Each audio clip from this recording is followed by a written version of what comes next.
Bon, on a assisté à un moment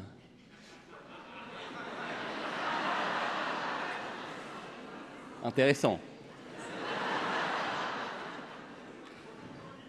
Et je dois dire que j'y croyais pas du tout, que j'ai même eu un peu peur, que je m'en suis ouvert à Hélène, qu'elle m'a pas écouté, et que c'est Hélène qui avait raison, et que c'était très bien. Bravo. Bravo. Pari tenu et avec la manière.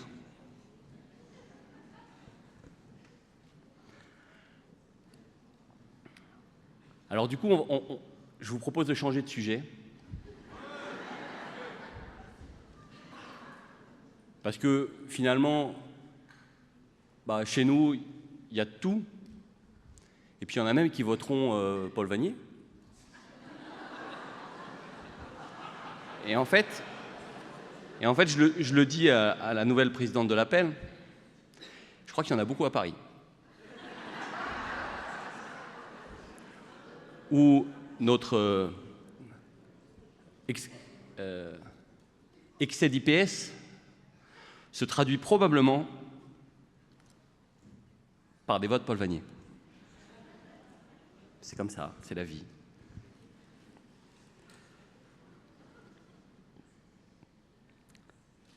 Et moi, j'avais envie de, avec vous, poser une question, puisque la liberté, ma liberté, ta liberté, sa liberté, ma liberté, combien elle coûte, à qui, quand, quoi. Pourquoi faire? À quoi bon? Pourquoi cette liberté? La liberté, ma liberté, je suis, tu es. Et il a très bien dit, Paul, non, il ne s'appelle pas Paul. Non, le jeune. Il y en a qui suivent. Il a très bien dit, en fait, on n'a jamais été aussi libre, mais on ne sait pas très bien quoi en faire. Et c'est particulièrement vrai des jeunes, en fait. Et en fait, ils ont un choix incroyable devant eux. Ils ont 4500 choix sur Parcoursup. Au mieux. En fait, ils ont le choix de leur sport, leur matière, leurs vêtements, je ne veux pas aller sur les sujets un peu délicats. Mais en fait,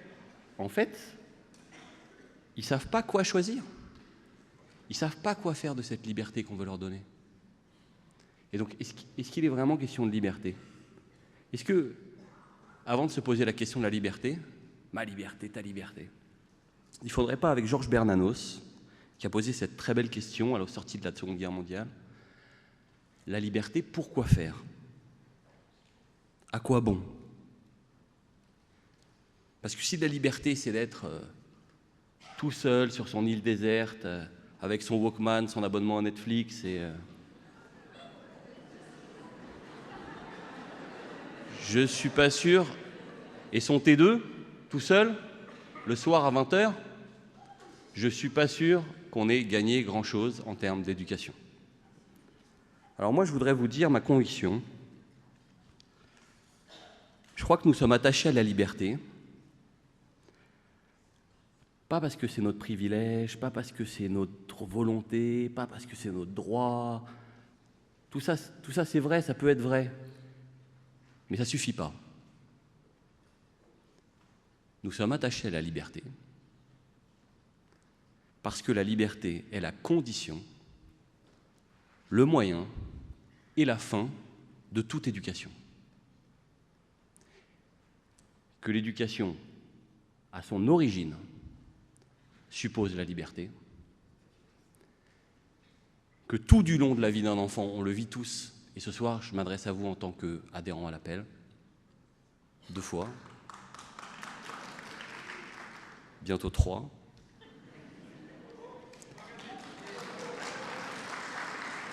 Donc je vais recevoir 3 fois famille et éducation.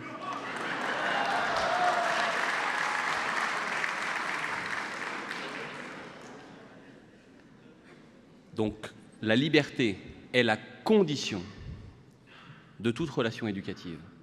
La liberté est l'instrument essentiel de tout apprentissage. Et la liberté est la fin, l'objectif, le but de tout l'acte éducatif,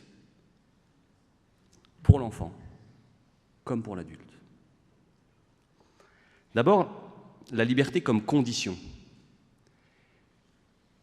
Il n'y a pas d'éducation sans liberté. Il ne peut pas y avoir d'éducation sans liberté. Et tous les systèmes qui ont essayé de mettre autre chose que la liberté à la base de la relation éducative ont magistralement échoué. Parce que, sous cet angle, la liberté comme condition de la relation éducative, ça nous appelle à une dimension essentielle, la confiance. Il n'y a pas de relation éducative sans confiance. Il n'y a pas d'entrée dans la relation éducative en tant qu'enfant, en tant que bébé, en tant que jeune parent, en tant que jeune père, en tant que jeune mère, en tant que tous ces moments qui nous bouleversent dans la relation éducative, qui nous mettent à mal, le moment où hier soir j'ai essayé de moucher mon bébé. Parfois c'est violent en fait, pour de vrai. Ça nous bouscule. Il ne peut pas y avoir de relation éducative si à la base il n'y a pas une immense confiance.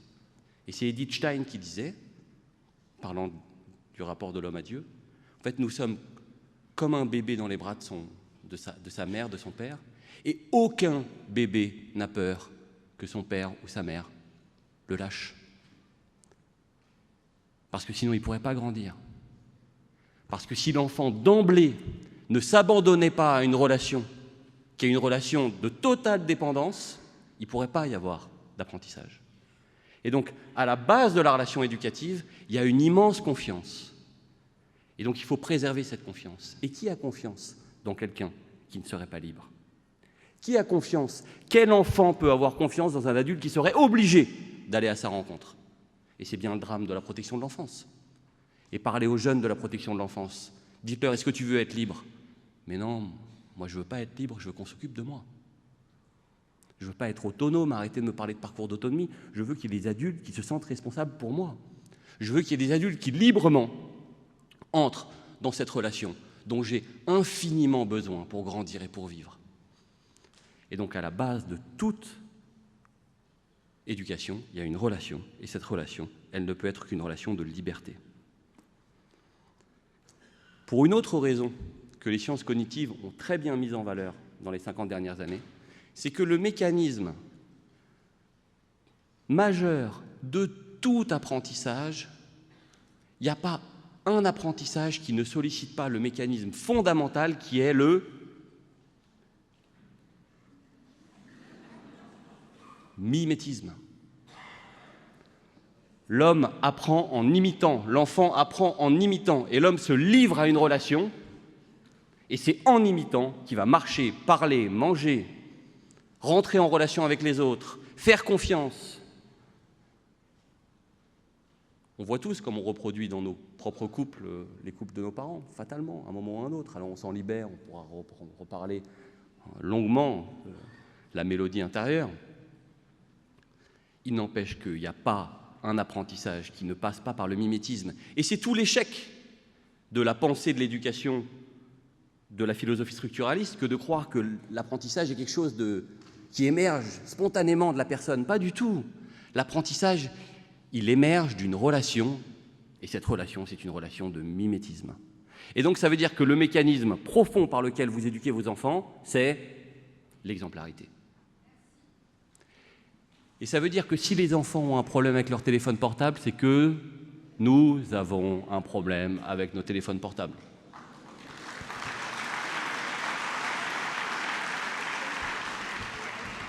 Et ça veut dire aussi que l'échec scolaire, c'est l'échec de la relation entre l'école et les parents. Et ça veut dire qu'un enfant qui échoue à l'école, il n'est pas intelligent ou pas intelligent ou HPI ou TDAH, il est pris dans un conflit entre la famille et l'école. Majeur. Et ça veut dire que le levier principal pour la réussite des enfants, c'est l'implication des familles dans leur scolarité. Et ce n'est pas moi qui le dis, c'est l'OCDE. PISA 2023, les journalistes ont glosé sur la chute en mathématiques. Ils n'ont pas vu que le discours de présentation des résultats par Matthias Schleicher, le directeur de l'OCDE, c'était le mécanisme fondamental de la réussite des enfants, et en particulier des enfants issus des milieux populaires, c'est l'implication des parents dans leur scolarité. Et la France est nulle. On est dernier de tout l'OCDE sur la relation entre la famille et l'école. Et donc, en fait, le mécanisme par lequel on relèvera l'école, publique comme privée, c'est une plus grande implication des enfants, des parents, dans la scolarité de leurs enfants. Et que, à chaque fois qu'on essaie de faire davantage aux enseignants et moins aux familles, on met fatalement en échec les enfants qui ne peuvent pas compter sur leurs parents, ou moins, ou pas assez, ou parce que les parents, pour mille et une raisons, peuvent être empêchés dans cette relation. Et donc ça veut dire que le premier choc, je ne sais pas si c'est le bon terme, dont nous avons besoin, et en fait la première réponse, et la seule vraie réponse courageuse à la crise de l'école en France, c'est plus de familles. Partout, plus de familles. Et pas seulement dans les VARS, l'éducation à la santé, l'enseignement moral et scolaire et les sorties en mathématiques, en français, en histoire, en tout ce que vous voulez. Plus de familles, c'est plus de réussite des enfants. Et ça dit quoi? Ça dit que si la liberté, c'est la condition de l'entrée dans la relation éducative dont les enfants ont besoin, ça dit que notre caractère propre, c'est quoi?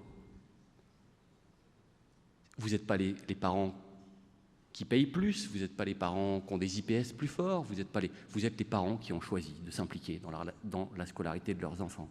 Et qu'en fait, notre devoir, c'est de donner cette liberté à tous les parents de France, dans toutes les écoles de France. Et c'est pour ça qu'on est là.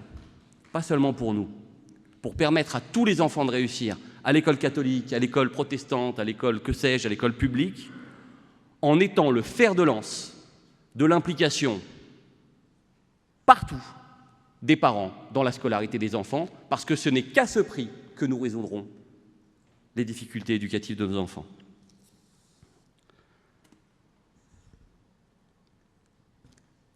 La liberté, c'est aussi l'instrument de tout apprentissage, le moyen, l'outil par lequel l'enfant va grandir. Parce que grandir pour un enfant, c'est précisément faire l'expérience de sa liberté, faire l'expérience de ses talents et de ses vertus, comme le dit très bien la Déclaration des droits de l'homme et du citoyen. Toute éducation est une expérimentation de la liberté. Tout apprentissage est la confrontation d'un enfant qui a besoin d'être infiniment aimé à l'origine, mais qui petit à petit va se détacher de cet amour parental pour gagner sa propre liberté. Et donc, on n'est pas sous la domination de ses parents jusqu'à 18 ans, et tout d'un coup, à 18 ans, hop, c'est fini, on est des individus libres. Pas du tout, l'enfant, il va grandir petit à petit à cette liberté. Mais en fait, il n'attend pas le collège pour ça. Des bébés, et moi je suis fasciné par la maternelle. Je trouve que c'est les classes les plus importantes de notre système scolaire. Et d'ailleurs, c'est intéressant, c'est souvent en maternelle qu'on trouve les solutions les plus pertinentes. On parlait des ATSEM, hasard. En maternelle, déjà, l'enfant, il éprouve sa liberté. Il l'éprouve grandement, grandement. Vous voyez, comme nos enfants sont fatigués après une journée de maternelle, beaucoup moins en quatrième. Enfin, ça se discute. Ça se discute. Tout le processus d'apprentissage est un processus d'expérimentation de sa liberté.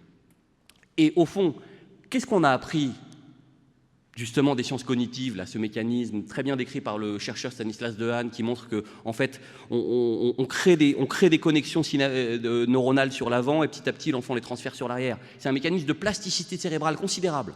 Et en fait, ce mécanisme de plasticité cérébrale, on a découvert par exemple que l'apprentissage de la lecture se traduisait par une transformation complète des cavités pariétales du cerveau. Le cerveau, il va changer, il va être bouleversé physiquement, parce que l'enfant, il construit des connexions synaptiques, enfin des connexions neuronales sur l'avant, que progressivement il transfère. Vous vous souvenez quand vous avez appris à conduire? Au début, le volant, le machin, le panneau, puis au bout d'un moment, on lève la tête, on cale. Bon. Puis on recommence, et puis petit à petit, on regarde les panneaux. Et bien c'est pareil avec la lecture, c'est pareil avec l'écriture, c'est pareil avec les mathématiques, c'est pareil avec Pythagore, c'est pareil avec Thalès, c'est pareil avec la chimie et tous vos vieux traumas. En fait, on a découvert, depuis 50 ans, qu'il n'y avait pas des enfants intelligents et pas intelligents.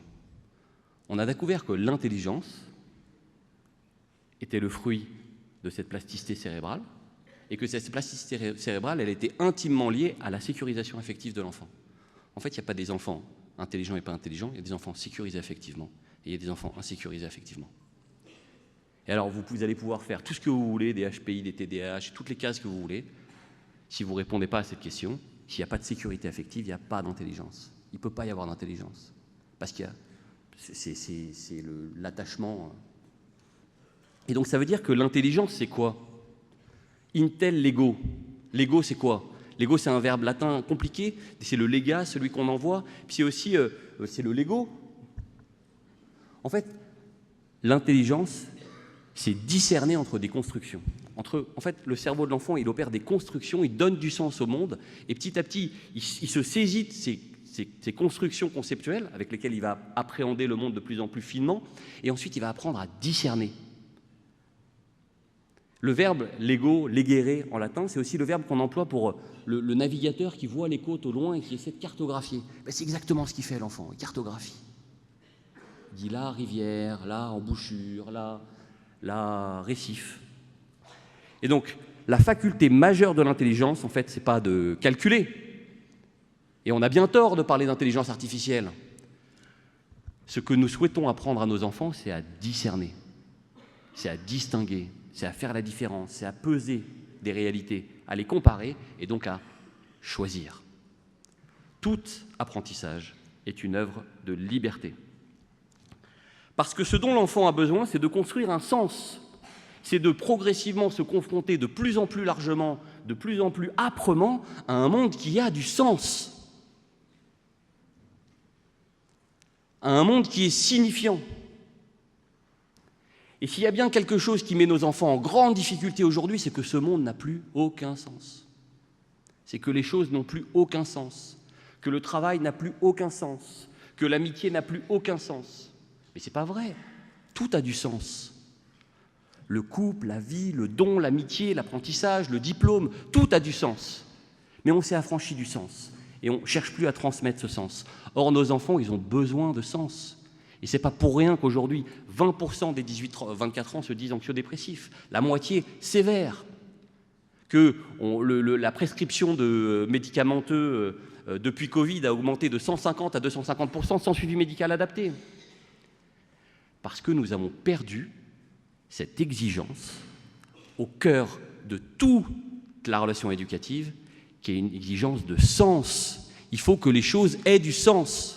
Et parfois, notre monde ressemble un peu à ces églises de campagne qui sonnent l'angélus, parce qu'il y a un petit mécanisme algorithmique qui bascule et qui sonne l'angélus, mais plus personne ne sait ce que c'est que l'angélus. Plus personne ne sait pourquoi elle sonne, l'église. Plus personne ne sait pourquoi ça sonne. Et en fait, cet angélus qui rythmait le rythme des saisons, le travail de l'agriculteur, le travail de l'ouvrier, tout avait du sens. Aujourd'hui, il sonne comme une forme vide, qu'on maintient parce qu'il faut que les cloches sonnent, mais en fait, plus personne ne sait pourquoi elles sonnent. Et c'est ça la menace qui pèse sur la relation éducative. Des formes vides, des formes creuses, des diplômes qui n'ont plus de valeur, une école qui n'amène plus au travail, une école qui ne mène plus à la liberté à laquelle l'enfant aspire. Et ils ont bien raison, les enfants, de se défier de cette école. Parce que cette école, elle ne les amène pas au sentiment de leur propre liberté. Et ça veut dire qu'on a du boulot. On a vraiment du boulot. Et qu'il n'est pas question aujourd'hui de se plier à des programmes, à des rapports de force. Le vrai sujet, nous devons collectivement répondre à l'immense besoin éducatif de nos enfants. Et cet immense besoin éducatif de nos enfants, c'est un besoin de sens. Et ça veut dire qu'il va falloir qu'on bouge les cases.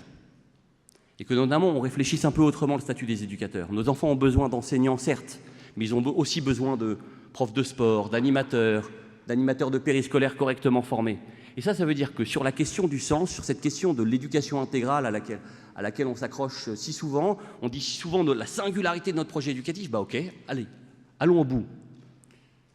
Et ça suppose qu'on se donne les moyens dans les prochaines années de faire émerger un vrai statut d'éducateur dans nos établissements, pas des AESH qu'on va nous allouer, des éducateurs salariés de nos établissements, qu'on connaisse, qu'on forme, dont on déploie les missions éducatives au plus près des besoins de nos enfants.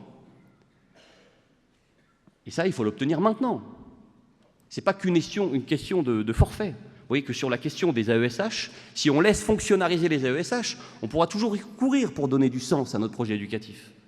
Il faut absolument qu'on se mobilise aujourd'hui tous ensemble pour que demain, les AESH soient des éducateurs, des éducatrices d'ailleurs, salariés de nos établissements.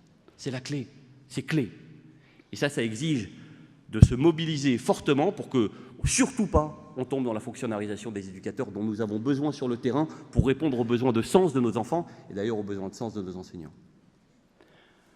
On va conclure parce que j'ai pas mal de questions, Monsieur Prévost. Je vais aller vite. Merci. Et puis je ne pourrais pas ne pas dire que la liberté, c'est la fin, c'est le but de toute éducation. Et ça veut dire que nous sommes, vous voyez, comme condition, c'est la confiance, comme moyen, apprendre à choisir, mais à la fin, qu'est-ce qu'on veut? À la fin, ce que nous voulons, c'est des hommes debout, des hommes et des femmes debout, des hommes et des femmes capables de s'engager. Et c'est ça toute la grande question qui est posée par la jeunesse aujourd'hui. Leur donnons-nous les moyens de leur engagement? Leur donnons-nous les moyens de trouver leur place, de prendre la place, de changer la face du monde? Parce que c'est ce à quoi aspire toute jeunesse, légitimement. Vous voyez, c'est un de mes prédécesseurs qui disait « Formons des hommes et des femmes debout, peut-être se lèveront-ils chrétiens. » Assurément, ils se lèveront chrétiens s'ils sont debout. Assurément. Et ça veut dire qu'il y a une dimension essentielle de nos établissements, c'est que nos établissements ne sont pas que des écoles, ce sont des associations. Nous sommes le premier mouvement associatif de France. Nous sommes le premier acteur de l'économie sociale et solidaire de France. Nous sommes le premier acteur par lequel le citoyen est véritablement acteur et responsable du bien commun. Nous sommes, avec la puissance publique, le premier acteur du bien commun dans notre pays. Et ça, il faut le dire. Et il a raison quand il nous dit on a un problème avec les jeunes des milieux populaires. Oui, allons à leur rencontre. Donnons-nous les moyens d'y aller. Allons-y dans ces zones d'éducation prioritaire, où on nous attend, où on a besoin de nous, où on a besoin de cet enracinement auquel les enfants aspirent si légitimement. Ça veut dire aussi que, moi, il y a un mot avec lequel notre tradition française a un peu de mal, c'est celui de communauté. Mais il n'y a rien de plus beau qu'une communauté. Heureusement qu'il y a des communautés. Parce que si on abolit toutes les communautés, on se retrouve dans un face-à-face complètement aliénant entre une puissance publique tutélaire et un citoyen réduit au rôle de contribuable, au mieux. Là, on vient de le voir, au mieux. Nous sommes les communautés par lesquelles se construit le bien commun. Et là, Léon XIV, il nous dit quelque chose de remarquable quand il oppose Babel et Néhémie. Il dit, à Babel, pouvoir descendant, technocrates qui arrivent et qui disent « Regardez, on va monter la tour et ça va aller jusqu'aux cieux », dispersion, division. En revanche, Néhémie, il vient, il parle à tout le monde, il réunit les familles, il donne à chacun son bout de mur, et on y va et on construit le mur, unité. Unité de tout le peuple autour du bien commun. Là, il y a quelque chose de très fort pour nos écoles, quelque chose de très juste, et quelque chose qui doit être l'aiguillon de la réforme de nos organisations dont nous avons besoin pour être pleinement à la rencontre de cette subsidiarité dont nous parlons souvent, mais que nous avons besoin de mieux vivre pleinement dans nos établissements pour que tous les parents trouvent leur place dans les appels de nos établissements. Et puis je voudrais conclure en vous disant, puisqu'on a parlé de liberté, moi je crois qu'il n'y a pas de liberté sans fidélité. J'ai écouté la liberté c'est moi, qui suis-je, moi quand je suis vraiment moi. Je ne crois pas. Je crois que ce qui fait notre liberté, ce qui fait que je suis libre, ce qui fait que je me sens libre, qu'est-ce que j'ai vraiment choisi dans ma vie? Mais j'y reste fidèle, j'y suis fidèle. Et c'est dans cette fidélité que j'éprouve chaque jour ma liberté, en premier lieu dans la fidélité conjugale, bien évidemment. Et c'est pour ça que l'alliance d'un homme et d'une femme autour de leurs enfants, est centrale dans notre vision de l'éducation. Ce qui exclut personne, qui que ce soit. Mais vous voyez que cette notion de fidélité, elle est cruciale dans notre approche de nos enfants. Nous sommes une école libre parce que nous sommes fidèles au projet éducatif qui nous a été transmis. Et que qui prétend transmettre qui n'est pas reçu en premier. Et donc la première des choses que nous devons tenir, et c'est la clé de notre liberté, c'est que pour être libre de transmettre, nous devons être libres de recevoir. Et nous avons reçu, et nous avons énormément reçu, et notre ambition la plus grande, c'est notre principale responsabilité, c'est de transmettre à notre tour. Pour conclure, s'il vous plaît. Merci. J'ai le mauvais rôle. Hein. Je termine en vous disant, donc la liberté, conditions, moyens, fins, choisir. Mais choisir quoi? À quoi bon la liberté? En vue de quoi? Je crois que vous me voyez venir. Choisir d'aimer. Il n'y a pas de liberté en dehors de choisir d'aimer. Parce que si on ne choisit pas d'aimer, on n'est pas libre. Parce que le seul moment où je suis libre, c'est quand je choisis d'aimer. Parce qu'il n'y a pas de liberté sans amour. Et c'est la conviction profonde de l'école catholique, c'est qu'il ne peut pas y avoir de liberté sans amour, et il ne peut pas y avoir d'amour sans liberté. Et donc ça veut dire que notre projet éducatif, c'est un projet de liberté, certes, mais c'est un projet d'amour. Merci. On va être obligé de s'arrêter là, pardon. Je termine avec un petit mot que je trouve très important. C'est le philosophe Alain qui disait « Toute la civilisation tient en 2 mots, après vous ». C'est exactement ça notre projet, après vous. Ce que nous voulons transmettre à nos enfants, c'est après vous, après toi, toi d'abord. Et pour construire cet après vous, cet après toi, cette altérité auquel nos enfants aspirent et dont ils ont absolument besoin pour grandir, il faut que nous ayons mis au préalable, au cœur de nos établissements, une altérité plus grande, celle du tout autre, qui doit être le cœur, le moyen, la fin de tout apprentissage. Je vous remercie. Merci beaucoup.